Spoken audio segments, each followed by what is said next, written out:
IVF से ऐसा होता है कि ट्विन्स और ट्रिपलेट्स होने के चांसेस बढ़ जाते हैं। ये भी एक तरह से in one way it's a myth. Okay, so IVF doesn't mean twin pregnancy. जिनको ट्रिपलेट्स होते हैं तो उनके 3 एम्ब्रियोज। कई बार ऐसा क्या मिथ रहता है इनफर्टिलिटी को लेकर? कई पेशेंट्स मेरे पास आते हैं, मैं कहती हूँ कि आपकी स्थिति देखते हुए आपको आईवीएफ की आवश्यकता है। आईवीएफ अननेचुरल है, आर्टिफिशियल है, ये बहुत बड़ा मिथ है। तो मैं उन्हें यही समझाती हूँ कि आप जैसे बुखार आता है तो आप गोली खा लेते हैं।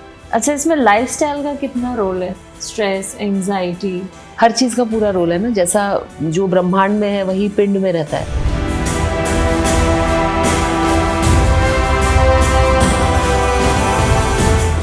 ऐसा क्या मिथ रहता है इनफर्टिलिटी को लेके जिसमें ज्यादातर कपल्स भी बिलीव करते हैं जो आपके पास आते हैं? वो मिथ्स ही मिथ्स हैं, बहुत सारे मिथ्स हैं, इसमें तो कोई अंत ही नहीं है इसका। कुछ 5 मिथ्स बताएं। बट मुझे ऐसा लगता है कि सबसे बड़ा जो मिथ है वो अभी भी यही है, शहरी क्षेत्रों में नहीं हो, पर मेजॉरिटी फैमिलीज में यही माना जाता है कि अगर इनफर्टिलिटी है तो वो महिला की प्रॉब्लम है। ये सबसे बड़ा मिथ है जिसे हमें काउंटर करना है। दूसरा बहुत बड़ा मिथ है कि अगर हम कोई ट्रीटमेंट लेते हैं तो वो अननेचुरल है। कई पेशेंट्स मेरे पास आते हैं, मैं कहती हूँ कि आपकी स्थिति देखते हुए आपको आईवीएफ की आवश्यकता है, तो वो कहते नहीं, हमें नेचुरल ही चाहिए बेबी। तो आईवीएफ अननेचुरल है, आर्टिफिशियल है, ये बहुत बड़ा मिथ है। तो मैं उन्हें यही समझाती हूँ कि आप जैसे बुखार आता है तो आप गोली खा लेते हैं, ये भी तो अननेचुरल है। आप अपने घर से मेरे पास तक आए हैं तो आप गाड़ी में बैठ के आए हैं, आप पैदल तो नहीं आए हैं, तो ये भी अननेचुरल है। तो जब हम नेचर को किसी भी तरह से एक स्टेप में असिस्ट कर रहे हैं, दैट इज नॉट अननेचुरल। तो आईवीएफ को इस चीज के लिए मत रिजेक्ट करिए कि हमें नेचुरल प्रेगनेंसी चाहिए और ये कुछ अननेचुरल होता है। It's absolutely not unnatural. Third बहुत कॉमन मिथ है कि आईवीएफ का जो बच्चा होता है उसमें किसी और के स्पर्म्स डाल दिए जाते हैं, किसी और के एग्स होते हैं। अब धीरे धीरे ये अवेयरनेस बढ़ रही है, बट अभी भी बहुत सारे कपल्स ये सोचते हैं कि आईवीएफ में जो बच्चा होता है वो किसी और का होता है, हमारा नहीं होता। ये भी बिल्कुल बहुत बड़ा मिथ है। तो मगर अच्छी बात ये है ना कि अब गूगल है, फिर चैट जीपीटी है, परप्लेक्सिटी है, तो अब बहुत सारे मिथ ना पेशेंट खुद ही गूगल करके समझ लेते हैं, यूट्यूब पर वीडियोस देख के समझ लेते हैं। तो मुझे ऐसा लगता है कि ये जो पिछले 10-15 सालों में रेवोल्यूशन हुआ है, knowledge revolution, it has actually helped doctors a lot. IVF से ऐसा होता है कि ट्विन्स और ट्रिपलेट्स होने के चांसेस बढ़ जाते हैं? ये भी एक तरह से in one way it's a myth. Okay, so IVF doesn't mean twin pregnancy, but IVF आपको एक अपॉर्चुनिटी देता है कि आप कितने एम्ब्रियोज ट्रांसफर करें। अच्छा। तो आप अगर चाहो तो आप एक ही एम्ब्रियो ट्रांसफर करो, अगर कपल विलिंग है तो 2 एम्ब्रियोज आप ट्रांसफर कर सकते हो। बट इसमें कैवियट ये है कि even if you transfer 2 embryos, एक एम्ब्रियो का प्रेगनेंसी में कन्वर्ट होने का चांस 15 to 20% होता है। तो अगर आपने एक ही एम्ब्रियो डाला है तो आईवीएफ का सक्सेस रेट होगा 15 to 20%। अगर आपने 2 एम्ब्रियोज डाले हैं तो इट विल बी 30 to 40%। मगर उसमें ऐसा नहीं है कि 2 डालें तो दोनों ही इम्प्लांट होंगे। सो जब आप 2 एम्ब्रियोज डालते हो तो सपोज 40 लोगों को कंसीव हो गया 100 में से, उसमें से 15-20% ट्विन्स होंगे। अच्छा, तो जैसे जिनको ट्रिपलेट्स होते हैं तो उनके 3 एम्ब्रियोज कई बार 3 एम्ब्रियो डाले होते हैं। तो कई कपल्स ऐसा भी बोलते हैं कि हम ट्विन्स के लिए ट्राई करना चाहते हैं, हमें ट्विन्स ही चाहिए। तो ये भी आप नहीं गारंटी कर सकते। अच्छा, ऐसा जरूरी नहीं है कि आपने आईवीएफ किया तो ट्विन्स होंगे। हाँ, ऐसा बिल्कुल भी नहीं है। मगर एक चीज ये भी होती है कि सपोज कपल की एज ऑलरेडी 40+ हो गई है, कोई ऐसा कारण है कि उन्हें पता है कि सेकंड बेबी में भी मुझे आईवीएफ ही करना पड़ेगा, पेशेंट अदरवाइज मेडिकली फिट है, तो कुछ कपल्स आर नॉट एवर्स कि हमें ट्विन्स हो जाए ना, एक ही बार में फैमिली कंप्लीट हो जाएगी, ऐसा भी वो सोचते हैं। ट्रू। अच्छा, इसमें लाइफस्टाइल का कितना रोल है? स्ट्रेस, एंजाइटी, हर चीज का पूरा रोल है ना। जैसा ये कहते हैं ना, जो ब्रह्मांड में है वही पिंड में रहता है।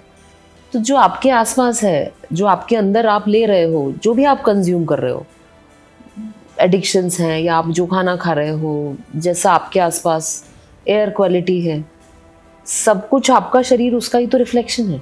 ऐसा कैसे हो सकता है कि लाइफस्टाइल का असर फर्टिलिटी पे नहीं हो? बहुत तो ये ज्यादा आजकल का लाइफस्टाइल से ऐसा हो गया है। क्योंकि पहले तो 8-8 10-10 बच्चे पैदा हो जाते थे 1 by 1 ईयर आफ्टर ईयर। ये ऐसा हम सोचते हैं, पर पता है उस समय भी आप अगर हिस्ट्री उठा के देखोगे कितने ही राजघराने थे जहाँ पे बच्चे नहीं होते थे, वो अडॉप्ट करते थे या किसी बच्चे को गोद लेते थे। कितने ही लोग दूसरी शादी कर लेते थे क्योंकि एक महिला को इनफर्टिलिटी है।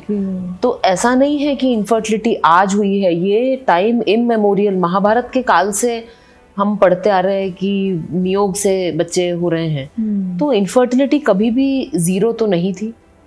अब ट्रीटेबल है हाँ, मगर अब कुछ ऐसी चीजें आ गई हैं कि जिसके कारण ज्यादा देखने को मिल रहा है।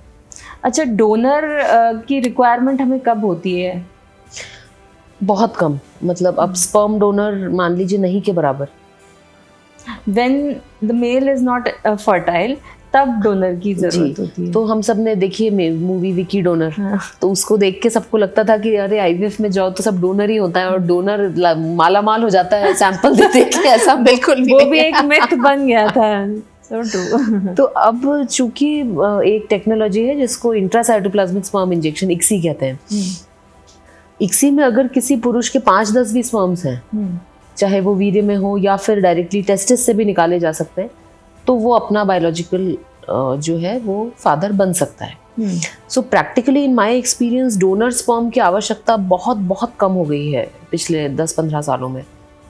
डोनर एग अभी भी हमें लगता है क्योंकि महिलाओं के जो एग्स होते हैं वो समय के साथ कम होते जाते हैं और उनकी क्वांटिटी और क्वालिटी दोनों कम होती है। तो डोनर एग उन महिलाओं में लगता है जिनके एग्स ख़त्म हो गए हैं, मीनोपॉज हो गया है, अर्ली मीनोपॉज हो गया है या बहुत लेट एज में कंसीव कर रही हैं तो एक क्वालिटी अच्छी नहीं है। उन केसेस में हमें डोनर एग की आवश्यकता अभी भी पड़ती है। तो उस केस में एग फ्रीज करने का जो एक एडवाइस होता है, जो मुझे भी मिला है आपके द्वारा, तो ऐसे एडवाइजेस दिए जाते हैं, तो उसका कितना मतलब उससे क्या फ़ायदा हो सकता है? आई थिंक ये बहुत अच्छा ऑप्शन है, मगर इट्स नॉट अ पेनेशिया। सो कुछ लड़कियां ऐसा सोचती है कि हम एग्स फ्रीज करा लेते हैं तो जब हम चाहेंगे हमें बच्चा हो ही जाएगा। सो इन रियलिटी अगर आप एक एग को फ्रीज करते हो तो उसमें प्रेगनेंसी होने के चांस 2 to 5% है only. So now that means you will have to freeze at least 10 to 20 eggs for a reasonable chance, है ना। मतलब आपको 20 to 50% अगर चांस चाहिए तो आपको 10 से 20 एग्स तो फ्रीज करने पड़ेंगे। अब 10 से 20 एग्स फ्रीज करने के लिए पहली बात आपको उस एज में आना चाहिए जब आपके एग्स उतने हैं। सेकेंड थिंग, उसको आप फ्रीज जब करेंगे तो उसके बाद आईवीएफ के थ्रू ही वो प्रेगनेंसी होगी। They can not be resulting in a natural conception. But I feel that yes, कुछ साल पहले तक 1 to 2% था प्रेगनेंसी रेट पर frozen oocyte. Now it is close to 5%, which is a very good pregnancy rate. अभी कुछ सालों पहले ही इसे एक्सपेरिमेंटल की श्रेणी से एक रेगुलर ट्रीटमेंट के रूप में अब हमारी जो प्रोफेशनल बॉडीज़ हैं एक्सेप्ट करती हैं।